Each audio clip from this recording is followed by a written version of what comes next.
Welcome to commerce academy GCC wait class third में आप सभी का स्वागत है। जैसा कि आप सभी जानते हैं, हमारी जीसीसी वेट रिगार्डिंग एक प्रॉपर प्लेलिस्ट चल रही है जिसकी 2 क्लासेस हो चुकी है। तो अभी तक अगर आपने वो क्लासेस वॉच नहीं की है तो आप हमारी ये प्लेलिस्ट को ओपन कीजिए और क्लास फर्स्ट से सारी क्लासेस वॉच करना स्टार्ट कीजिए। तो आज की क्लास हमारी थर्ड है और आज की क्लास का हमारा टॉपिक है IFRS, यानी जीसीसी वेट के अंदर जो अकाउंटिंग का जो सेगमेंट है, बुक कीपिंग का सेगमेंट है, वो किस तरह से होगा, ये आज की क्लास में हम जानेंगे और कोशिश करेंगे नेक्स्ट क्लास से प्रैक्टिकल भी स्टार्ट कर लें। तो आज की क्लास का जो मेन मोटो है वो ये समझाने का है कि क्यों जीसीसी वेट ने आईएफआरएस का कॉन्सेप्ट ज्वाइन करके रखा है। तो बात को समझिए, हर एक कंपनी को फॉरेन इन्वेस्टमेंट चाहिए होते हैं, हर एक इन्वेस्टर को प्रॉपर एक ऐसा गेटवे चाहिए होता है जिसको वो चेक करके कंपनी की ग्रोथ के ऊपर प्रॉपर ट्रस्ट कर सके और अपना पैसा डाल सके। आप इसे यूं समझिए कि जैसे आप एक फर्म है और आपको फॉरेन इन्वेस्टमेंट चाहिए, तो आपको एक ऐसा प्लेटफॉर्म प्रोवाइड करवाना पड़ेगा जो ट्रस्टवर्थी हो और जिसको देख के बाकी कंपनियां आपकी कैपिटल इंक्रीज करने में हेल्प कर सके। ये एक कॉन्सेप्ट है जिसको हम कहते हैं IFRS, और इसके बारे में मैंने क्लास फर्स्ट में आपको हल्का फुल्का इंट्रोडक्शन भी दिया था। अब इस कॉन्सेप्ट के अंदर अकाउंटिंग के 2 मेथड्स होते हैं। सबसे पहला मेथड है एक्यूरल अकाउंटिंग, दूसरा मेथड है कैश अकाउंटिंग। जो स्मॉल बिजनेसमैन होते हैं या फिर जो इंडिविजुअल्स होते हैं वो कैश अकाउंटिंग के कॉन्सेप्ट को फॉलो करते हैं और जो कंपनीज होती है वो एक्यूरल अकाउंटिंग कॉन्सेप्ट को फॉलो करती है। कैश अकाउंटिंग में क्या है? कैश अकाउंटिंग के अंदर रिकॉर्ड्स तब रखे जाते हैं जब कैश इफेक्ट कर रहा हो। जैसे बात को समझिए, आप किसी को गुड्स सेल कर रहे हो या किसी से गुड्स बाय कर रहे हो, वो क्रेडिट फॉर्म के अंदर है। तो अगर आप कैश अकाउंटिंग परफॉर्म कर रहे हो या कैश अकाउंटिंग में अपना अकाउंट्स मेंटेन कर रहे हो, तो आपको क्रेडिट की एंट्रियां नहीं करनी है। आपको परचेज की एंट्रियां तभी करनी है जब आप पेमेंट कर देंगे, और आपको सेल्स की एंट्रियां भी तभी करनी है जब आप किसी से पैसे रिसिप्ट कर लेंगे, यानी पैसे ले लेंगे। यहां पे मैं एक चीज और बता दूं, एक्सपेंसेस के केस में भी जब आप पेमेंट कर देंगे तभी आपको एंट्री करनी है। तो आपको क्लियर हो गया कि जब भी कैश इन और आउट होगा तभी कैश अकाउंटिंग मेथड में हम ट्रांजैक्शंस को रिकॉर्ड करेंगे।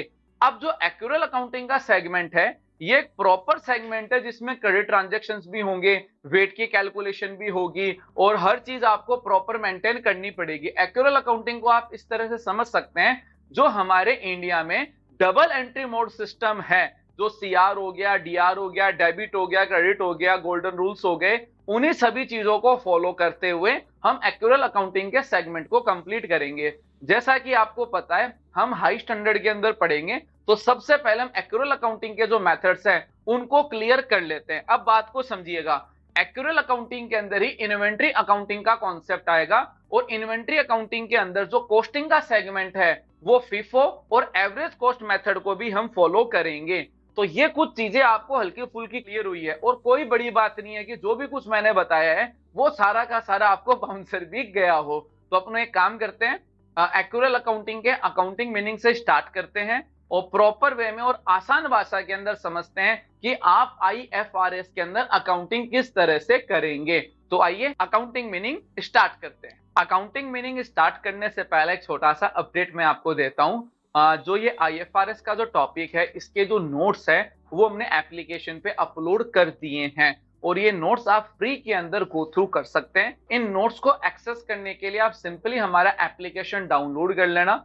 एप्लीकेशन डाउनलोड करने के बाद में ओपन कीजिएगा, यहाँ पे आपको फ्री नोट्स का टाइटल मिल जाएगा, इसके ऊपर आपको क्लिक करना है। इसके अंदर जीसीसी वेट की आपको हेडिंग मिलेगी, इस हेडिंग को ओपन करना है और यहाँ पे कैटेगरी वाइज हमने नोट्स अपलोड करके रखे और यहाँ पे आप आईएफआरएस का भी नोट्स गो थ्रू कर सकते हैं। तो चलो वही टॉपिक को शुरू करते हैं। तो जब हम अकाउंटिंग की बात करते हैं तो आपको अकाउंटिंग के कुछ मीनिंग्स के बारे में आपको पता होना चाहिए। यहाँ पे छोटा सा मैं आपको अपडेट दे दूं, अगर आप इंडियन अकाउंटिंग का डबल एंट्री मोड सिस्टम अच्छे से जानते हैं तो आपकी वर्किंग थोड़ी सी इजी हो जाएगी। हालांकि मैं ये टॉपिक आज की क्लास में भी कराऊंगा, लेकिन थोड़ा सा मैं आपको बता दूं कि अकाउंटिंग सेगमेंट जो है इसके ऊपर ऑलरेडी हमारी 3 क्लासेस अपलोडेड है। आप हमारी टैली की जो प्लेलिस्ट है जो स्क्रीन पे मैं आपको दिखा रहा हूं, इस प्लेलिस्ट को आप ओपन कर लीजिएगा और इसके 1 2 3 जो क्लासेस है वो प्रॉपर आप वॉच कर लीजिएगा, जिससे आपको ये समझ आ जाएगा कि जनरल एंट्री करनी कैसे है।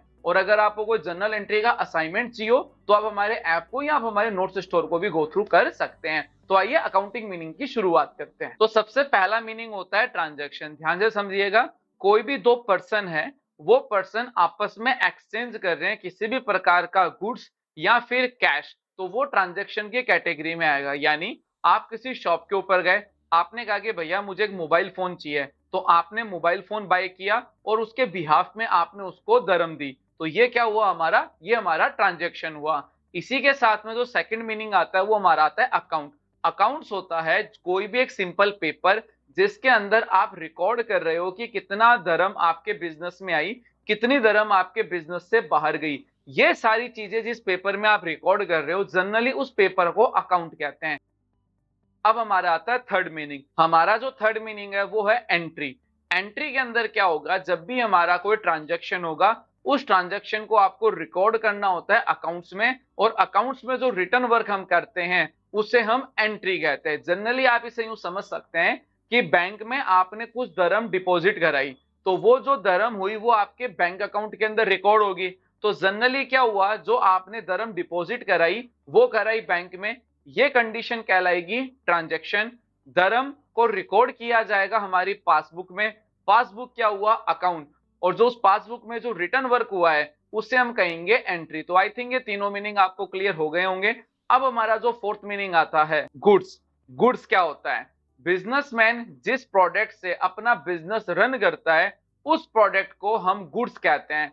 जैसे एग्जांपल फॉर, कोई बिजनेस है वो मोबाइल फोन सेल करता है, तो मोबाइल फोन उस बिजनेस के लिए क्या होगा, गुड्स होगा। कोई कपड़े का शोरूम है तो वो क्या करता है, कपड़ा बेचता है, तो कपड़ा उसके लिए क्या हुआ, वो गुड्स होगा, जिसको हिंदी में अपना माल भी कहते हैं। अब जो हमारा नेक्स्ट मीनिंग है वो है कैपिटल। कैपिटल क्या होता है, बिजनेस में जो पैसा आप इन्वेस्ट करेंगे वो कैपिटल होता है। जैसे मान लीजिए 500 के दरम से आपने अपना बिजनेस स्टार्ट किया, तो 500 के दरम आपके बिजनेस की कैपिटल होगी। अब जो नेक्स्ट मीनिंग हमारे पास में आता है ड्राइंग्स। ड्राइंग्स क्या होता है, जैसे मान लीजिए कुछ पर्सनल रीजंस की वजह से आपने कुछ दरम अपने बिजनेस से निकाली, तो जो भी दरम आप अपने बिजनेस से निकालेंगे पर्सनल यूज के लिए वो आपका ड्राइंग्स होगा।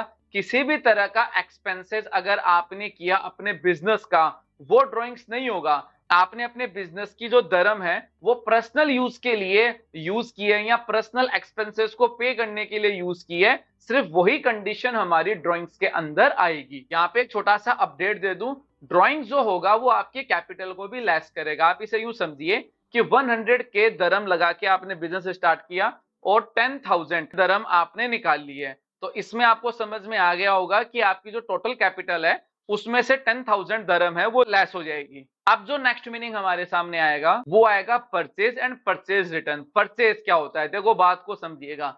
इंग्लिश डिक्शनरी में परचेज का मतलब खरीदना होता है, लेकिन अकाउंट्स में या फिर बात करें आईएफआरएस के अंदर परचेज का मतलब है गुड्स खरीदना। यानी जब भी आप गुड्स बाय करेंगे तभी परचेज वर्ड को आपको यूज करना है। अगर आपने गुड्स बाय नहीं किया है तो आप परचेज के वर्ड को यूज नहीं करेंगे। इसके साथ में जो मीनिंग आता है वो आता है परचेज रिटर्न। परचेज रिटर्न का मतलब क्या हुआ कि जो भी आपने गुड्स बाय किया है वो आपको पसंद नहीं आया, या जो भी रीजन मान लीजिए, जो आपने गुड्स बाय किया है उस गुड्स को आपने वापस रिटर्न कर दिया, तो उसे हम कहेंगे परचेज रिटर्न। इसी के साथ में जो हमारे नेक्स्ट मीनिंग आते हैं वो आते हैं सेल्स एंड सेल्स रिटर्न। आप जब भी गुड्स को सेल करेंगे, सोल्ड करेंगे, बेचेंगे, तब हम यूज करेंगे सेल्स का वर्ड। और अगर बेचा हुआ माल यानी सेल्स किया हुआ जो गुड्स है वो अगर वापस आ गया तो हम उसे कहेंगे सेल्स रिटर्न। अब हमारा जो नेक्स्ट मीनिंग आता है वो आता है डेटर और क्रेडिटर। बात को समझना, जिस भी पार्टी को हम क्रेडिट यानी उधार में गुड्स सेल करेंगे वो पार्टी हमारी डेटर होती है। जिस भी पार्टी से हम क्रेडिट यानी उधार में गुड्स बाय करेंगे वो पार्टी हमारे क्रेडिटर होती है। इसको यूं भी समझ सकते हैं कि जिस भी पार्टी से हमें दरम लेनी है वो हमारी डेटर हुई, जिस भी पार्टी को हमें दरम पे करनी है वो हमारी क्रेडिटर हुई। तो आई थिंक ये मीनिंग आपको क्लियर हो गया होगा। अब जो हमारे नेक्स्ट मीनिंग आएंगे एसेट्स। एसेट्स क्या होता है, देखो बात को समझिए। बिजनेस को रन करने के लिए हमें काफी सारे प्रोडक्ट्स की जरूरत होती है। तो जनरली मान लेते हैं कि आपका बिजनेस है वो मोबाइल फोन का है, तो आपके बिजनेस में मोबाइल फोन होंगे, फर्नीचर होगा, एसी होगा, फैन होगा, चेयर होगी, डेस्क होगी। अब इन सभी प्रोडक्ट्स के अंदर जो आपका गुड्स है वो तो कंसीडर होगा मोबाइल फोन, यानी मोबाइल फोन को एज अपना गुड्स कंसीडर करेंगे। बाकी जितने भी प्रोडक्ट्स होंगे ये सारे के सारे आपके बिजनेस के एसेट्स होगी। क्यों? क्योंकि इन प्रोडक्ट्स के बिना आपका बिजनेस रन नहीं हो सकता है। तो आप इसे यूं समझ सकते हैं, हर बिजनेस में दो टाइप्स के आइटम होते हैं। फर्स्ट जो हो जाता है वो हो जाता है गुड्स, सेकंड हो जाते हैं वो हो जाते हैं आपके एसेट्स। अब बात करते हैं नेक्स्ट मीनिंग के बारे में। नेक्स्ट मीनिंग हमारी है लायबिलिटी। लायबिलिटी क्या होता है? हिंदी में लायबिलिटी को बोलते हैं दायित्व, जो चुकाने ही पड़ते हैं। लोन का प्रीमियम चुकाना ही पड़ेगा। बिजनेसेस के जितने भी लोन्स हो गए या आपके जो भी एक्सपेंसेस हो गए, जो भी आपके क्रेडिट्स वगैरह हो गए, उन सबको आपको पे करना है, तो वो लायबिलिटी है। लायबिलिटी का मतलब ये है कि आपको अपनी जो लायबिलिटी है, यानी जो लाइबल हो जिनका धर्म पे करने का, वो सारे के सारे आपको पे करने हैं। मोटा मोटा बात यही है कि जो भी आपके उधार है उनको पे करना होता है, उसे हम लायबिलिटी कहते हैं। तो ये चीज आपको क्लियर हो गई है। अब जो नेक्स्ट और लास्ट मीनिंग हमारा आता है वो आता है स्टॉक। स्टॉक क्या होता है? स्टॉक वो होता है वो गुड्स जो हमारे बिजनेस में है और उसे अभी तक बेचा नहीं गया है। इसे आप यूं समझ लीजिए कि आपने 100 मोबाइल फोन बाय किए, उनमें से 10 आपने सेल कर दिए, जो 90 मोबाइल फोन है वो आपका स्टॉक है। अब मैं यहाँ पे आपको एक अपडेट दे देता हूँ जो बहुत जरूरी है, ध्यान से सुनिएगा। तो जनरली मैंने आपको बेसिक अकाउंटिंग मीनिंग जो IFRS में आने वाले हैं वो मैंने आपको समझा दिए हैं। अब मेरी बात ध्यान से समझना। अब हमें पढ़ना पड़ेगा double entry mode system. Double entry mode system का मतलब हुआ CRDR और जनरल एंट्री करना। इनकी क्लासेस ऑलरेडी हमारे चैनल पे अपलोड है। ये क्लासेस आप वॉच कर सकते हो आई बटन पे क्लिक करके, या इन दोनों क्लासेस के जो वीडियो के लिंक है वो मैं डिस्क्रिप्शन बॉक्स में भी आपको दे दूंगा। तो इस क्लास को एंड होने के बाद में आपको ये दोनों क्लासेस वॉच करनी है, जिससे आपको ये पता चल जाए कि अकाउंटिंग हम कैसे करते हैं CR और DR फॉर्मेट को यूज करते हुए। और नेक्स्ट क्लास जो मैं इस GCC वेट के अंदर लेके आऊंगा वो डायरेक्ट में प्रैक्टिकल के लिए लेके आऊंगा, क्योंकि बात आपको समझ रहे हो कि already double entry mode system की मेरी क्लासेस अपलोडेड है, तो आप उनको गो थ्रू करके उनका प्रैक्टिकल कर लीजिए। असाइनमेंट वगैरह है वो आपको मिल जाएंगे हमारे एप्लीकेशन के अंदर, और नेक्स्ट क्लास में हम प्रैक्टिकल स्टार्ट करेंगे। तो आज की क्लास को हम एंड कर रहे हैं, और आज की क्लास का एक्सपीरियंस आपका कैसा रहा हमें कमेंट सेक्शन में बताना ना भूलिएगा। और यहाँ पे मैं एक अपडेट और दे दूं, सारी क्लासेस अब टाइमली आपके पास में आती रहेगी।